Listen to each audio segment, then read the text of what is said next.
First of all, Fran, thank you so much for joining us today. It's fantastic to have you here. And this is a topic that I've been wanting to talk about for a while, because within our digital health talks, we cover normally lots of different medical conditions, but something that's underlying of all of them is actually wellness. And so we wanted today's talk to be a bit different. We didn't just want it to be medical. We want to talk about wellness, which obviously helps with long-term conditions, but also wellness within the workplace, wellness at home. So it's fantastic to have Fran here, who's an absolute expert in nutrition and a well-being.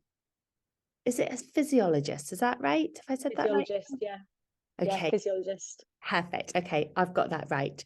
So yeah, thank you for joining us. And if I just crack on with some questions, and then if you're happy to answer, and then because we're only a small group, we should have plenty of time at the end if people want to ask questions and find out more. So I'd like to start by asking you about your own career and your journey into the wellness space, because that's something that I think is quite interesting. And would you be happy to provide me with some background into your role within nutrition and how this led you to have a strong interest in wellness? Mm-hmm. So I've been in nutrition my entire career. So I actually did my bachelor's at the University of Nottingham for nutrition. When choosing things like clinical degrees, let's say, certain universities are accredited, which allows you to then go onto the nutrition boards and registers automatically because you've completed a certain amount of things like core competencies and things. And then every year, obviously, you do your professional development to be able to stay on that register. After I did my bachelor's, I actually then went to UCL and did a master's in clinical and public health nutrition, which got me more interested in diseases. And then I started at that point when I was doing my master's to see one-to-one clients, because at that moment, as I was doing my master's, I was just working in a gym, and then lots of people were interested and say, oh, you do nutrition, can you help me? So I started to build up a client base from that point. And then a few years later, I wanted to further my clinical knowledge a little bit more. So I joined a private healthcare company, which enabled me to actually then become a physiologist. So a physiologist is a non-diagnostic clinician, and doctors are diagnostic. So I got cardiology trained, I did phlebotomy, I do their ECGs, their blood pressure, their lung function. And the difference between us and a doctor as a non-diagnostic clinician and a diagnostic one is a doctor will then look at those blood results and say, you have diabetes or you have high cholesterol. And then they would come back to us and we would then develop a health plan focusing on reducing whichever factors have come up from there. So I've learned a lot from there. Then over the pandemic, it sort of made me realize that our access to our health isn't what it should be. And it's almost, there was a big gap in between, can I afford to help myself or not? And I don't think it should be an affordability problem for people. I think everyone should have access to improving their health and well-being in many ways. So I then started not my nutrition company, my corporate wellness company, which is aimed to target the masses, if that made sense, not just you can only get this if this is part of your employee benefits, you can only get this if you can not afford to do so, but I want everyone to be able to have access to certain things and resources and programs to help within their health. So that's where I am at the moment. That's what I'm developing. Brilliant. That's really, really interesting. Thank you so much. And that's quite a journey as well. I always like it when people don't just follow one set path, but move in different directions. And it's interesting, isn't it? Because it all links together. Yeah, it all links together, but you sort of develop yourself as you go through. Yes. And I think you can't, unless you, so I still see clients on a really regular basis, but it makes me learn from that. I then see different things and I improve my own knowledge in every way, if that made sense as well. And I think that's equally important, the one-to-one side, as well as the masses. Yeah, no, definitely. Well, that leads us helpfully onto our next question, Fran, because you've worked with so many different, I've said patients actually in my notes, but we're not just talking about patients, we're just talking about people, aren't we? So many different people. What are the most common barriers preventing people from staying well? What are the common mistakes that you see people making? I would say time, how to utilize your time better. You hear a lot about celebrities or however it is, and it'll probably touch on another question that you have later on. Oh, I get up at 4 a.m. and no one disturbs me. So from this time, I have 2 hours to do my workout, my meditation, then I do this and that. However, they are luxury. They have other people doing other things for them, whereas everyone else has, you know, regular jobs, commuting, kids. So time management is a really big one. And I feel like if someone said to you, you need to do this, this isn't the way that people are going to make a change. It's trying to find where can you implement something that will suit you within a time that also doesn't feel like a chore. It needs to become part of your day-to-day routine, like we do, and we get up every morning and put our clothes on and go to work. So I always make small changes within that person's lifestyle. Similarly, stress within the workplace has changed. So initially it was about company culture, commuting. Now we have this remote / hybrid / potentially not hybrid and in office work. And that change has become a good change in terms of people are able to pick up their kids, go to appointments, make appointments and things. But it then also changes the dynamic of, do you feel you're not part of the team anymore because no one's talking to each other? So possible hybrid working is the best of both worlds for people, because for 1 or 2 days a week, they get that socializing aspect of it. And then the other days they get chances to improve their health, because this is when people go to the gym, walk their kids to school. They do little things that actually help them. They can sit down and have a lunch, or they can do a few chores at the same time, that have the washing on. And it helps them in their own time, because in the evening, then they get that time back. Yeah, no, that makes a lot of sense, actually. I mean, you've sort of almost answered my next question, Fran. Sorry, I probably have something more to say. No, but not fully. Yeah, I think you're right. And I'm listening to this thinking of my awful time management sometimes. What can organizations do then to improve the wellness of the people that work for them? So not just on an individual level, but, you know, as a company, we're obviously quite a small company, but, you know, people work within very different sized organizations, different types of organizations. What can they do to really help people? Yeah, I think it's different for everyone, but I've been in situations before where I have benefits towards my health, but I didn't even know they existed, or I was never really told about them, or they were difficult to access or anything like that. What we're trying to do is we're actually trying to change the game a little bit. We've actually created a bit of technology that is almost like a employee wellness questionnaire or you questionnaire, where it's anonymous so that no one else can see your answers, but we'll get the answers and be able to collate data for the team or the company, no matter how big or small, to then set an outlook on how many people are struggling in different parts of their health, whether it's mental, physical, emotional, altogether. And where is that coming from? Is it coming from home, work, office, travel? Is it accessibility to food where you work as well? Because that's a big one for a lot of people. They might have limited access to certain things. And that allows people to feel confident they can voice their opinions in a safe space. COVID has brought a great thing in terms of everyone is talking more about mental and physical health. So it will allow people to become more open with how they feel and what's best for them.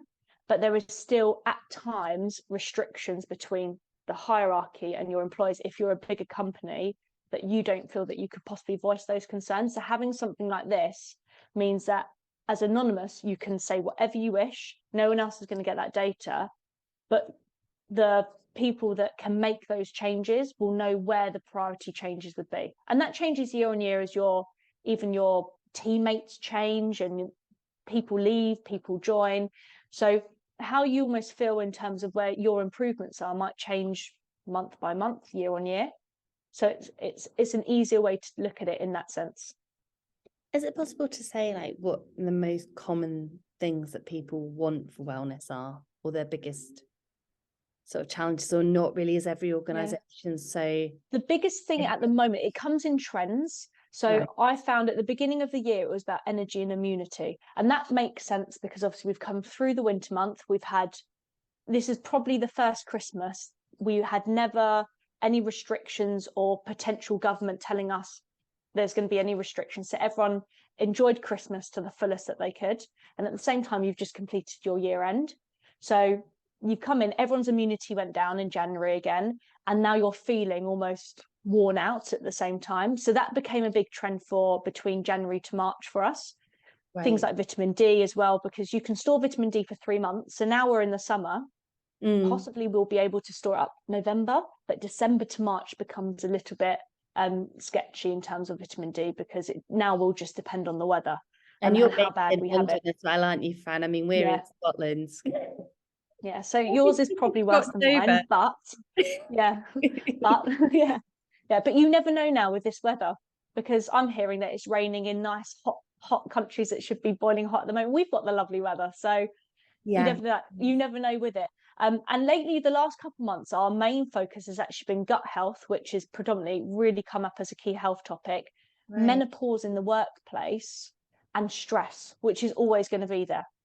But stress is something a lot of people don't think about, because we don't think about our daily life stresses as such. You get up, you go to work, you do your deadlines, and if I said to you, how's your day? And nothing out of the ordinary happened, you'd be like, yeah, it's fine, thanks. But actually, every single one of those is stresses. It's because you become desensitized to that feeling of your fight or flight response. Whereas if I said, I don't know, go and talk to 50,000 people now on a stage, you will feel that fight or flight response.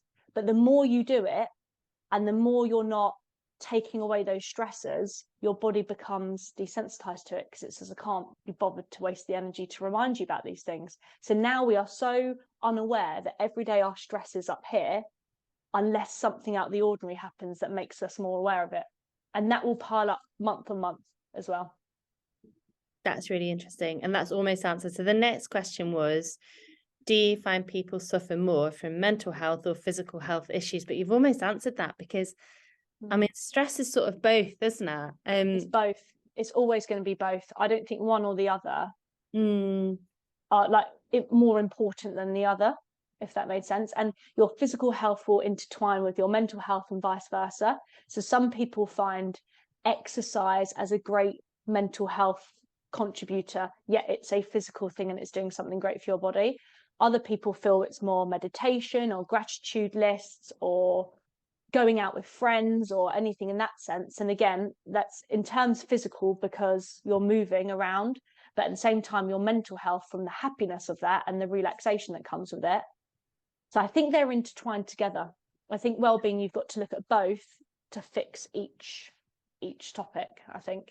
Yeah, no, I think that makes a lot of sense. Do you think, and again, you've almost answered this already, but do you think wellness is different for everyone? Are personalized care plans important in the wellness industry? Yeah, I would say every single person's different.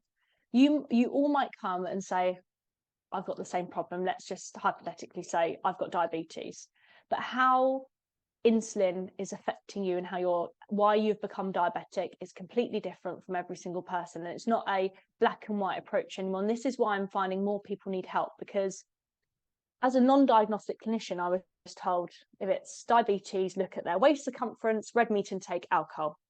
What happens if someone doesn't drink, is vegetarian, and they're slim?